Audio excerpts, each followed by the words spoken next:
मैं कुछ अपने YouTube चैनल के ऊपर भी रील्स वगैरह यही बनाती थी बच्चों को सही गाइड करने के लिए। तो वो बहुत ज़्यादा बच्चे फिर आते थे यही पूछने के लिए कि ये आप जो बता रही हैं ये तो बड़ा आसान तरीका है। तो हमें तो टीचर्स कहते हैं, ये बंदा कहता है कि ये आप ऐसे पढ़ो, ये बुक पढ़ लो, आपने इतना प्रैक्टिस करनी है, आपको 3 अटेम्प्ट्स देनी चाहिए। बहुत ज़्यादा मतलब मिथ्स बहुत ज़्यादा है ना। तो मैम बात ये होती है कि तैयारी जो आप कर रहे हो ना वो सही डायरेक्शन में करना बहुत ज़रूरी है। जो आप कह रही है ना किताबें लोग पढ़ते हैं पर पास नहीं कर पाते, वो इसलिए कि it's something very easy but it's complicated by various people अपने कुछ सेल्फ इंटरेस्ट के लिए। तो ये कि अगर सही गाइडेंस बच्चों को दी जाए ना, गाइडेंस और साथ साथ प्लानिंग जो है वो बहुत ज़रूरी है, और फर्स्ट अटेम्प्ट पे जो उसको पास करना वो भी बहुत ज़रूरी है, करना चाहिए जिस तरह आप दोनों ने किया। की अगर बात की जाए एबटाबाद मानसहरा की, तो अक्सर CSS ऑफिसर वहाँ से उनका आबाई ताल्लुक होता है। तो क्या वहाँ के लोग कोई अलग चक्की का आटा खाते हैं? क्या वजह है कि वहाँ के लोग पहली बार में CSS क्लियर कर लेते हैं? वैसे तो मतलब ये जनरल ऑब्जर्वेशन है, वाकई ऐसा है? सर इसका एक वैसे राज अगर बताऊं ना, तो शायद ये ह्यूमन साइकोलॉजी भी यही कहती है ना कि जब आपके पास बहुत ज़्यादा वाफिर एक्सपोजर, वाफिर अपॉर्चुनिटीज़ होती हैं और चीज़ों का हसूल बहुत आसान होता है ना, तो आप उनको लाइटली लेते हो।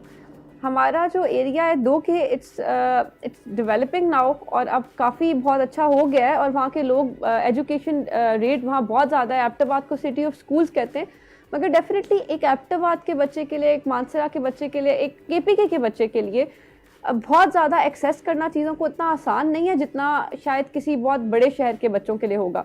तो वहाँ पे शुरू से ये चीज़ हमें पता होती है कि हमने खुद को खुद उठाना है, हमने खुद को खुद किसी मुकाम तक पहुँचाना है, और वहाँ पे हमारे पेरेंट्स भी वो जिस हद तक उनसे होता है ना, हमें हर तरह फैसिलिटेट करते हैं। तो आई थिंक ये एक वजह है। दूसरा, स्कूल बहुत अच्छे हैं एबटाबाद में। मैं खुद हॉलियन हूँ, बर्न हॉल से पढ़ा है, हुज़ैफा एबटोनियन एबटाबाद पब्लिक स्कूल से।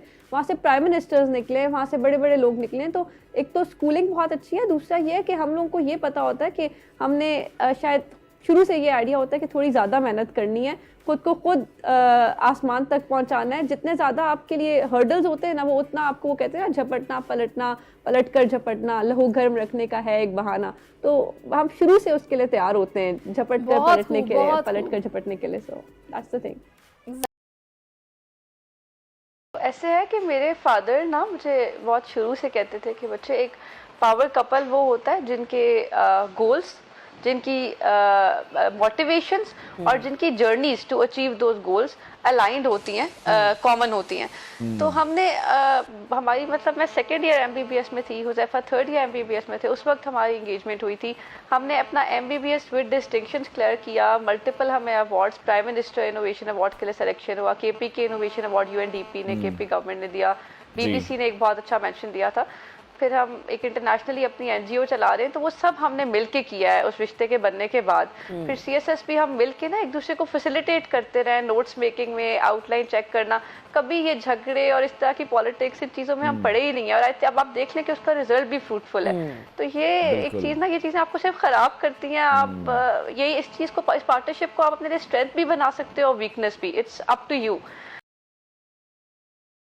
हम जो है डेली कुछ ना कुछ टेस्ट करते थे और एक दूसरे को चेक कराते थे। तो उसमें ये होता है कि आपको ये पता होता है कि दूसरा बिला झिझक आपको क्रिटिसाइज भी करेगा, और जहाँ पे अप्रिसिएशन चाहिए होगी अप्रिशिएट भी करेगा। सिमिलरली जो हमारी इंटरव्यू की प्रेपरेशन का फेज़ था, तो हम एक दूसरे को डेली मॉक्स देते थे, तो उससे हमारी तैयारी काफ़ी अच्छी हो जाती थी। मैंने अब हाउस जॉब में जब मैं पढ़ भी रही थी, मैंने CSS की तैयारी 6 मंथ्स में की है। हाउस जॉब के दौरान मेरी 30 आवर्स की ड्यूटीज़ होती थी। सुबह 8 बजे मैं जाती थी, अगले दिन दोपहर को 2 बजे वापस आती थी। तो उसमें हम रोते भी थे। हुज़ैफा के बीच में ऐसी जॉब्स रही हैं कि सुबह 8 बजे जाते थे, शाम 11 बजे आते थे। तो हम रोते भी रहे, हंसते भी रहे। हमारी एक रोलर कोस्टर थी इमोशंस की।